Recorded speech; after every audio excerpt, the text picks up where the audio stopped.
HMPV ને લઈને મહત્વપૂર્ણ સમાચાર છે, જે અમદાવાદમાં વધુ એક એચએમપીવી પોઝિટિવ કેસ સામે આવ્યો છે। જી હા, સાઉથ બોપલમાં 9 મહિનાનું બાળક HMPV positive, HMP virus positive બાળકની ખાનગી હોસ્પિટલમાં હાલ તો સારવાર ચાલી રહી છે।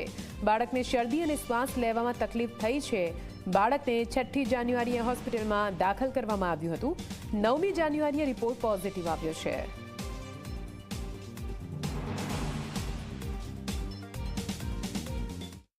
અમદાવાદ મ્યુનિસિપલ કોર્પોરેશનમાં આજ રોજ હ્યુમન મેટા ન્યુમોવાયરસનો એક કેસ રિપોર્ટ થયેલો છે, જે બાળક 9 માસનું બાળક છે અને મેલ ચાઇલ્ડ છે। બાળકને અગાઉ બોપલની એક હોસ્પિટલમાં એડમિટ કરવામાં આવેલો હતો, જેમાં તેને રેસ્પિરેટરી ઇલનેસના સિમ્ટમ્સ હતા।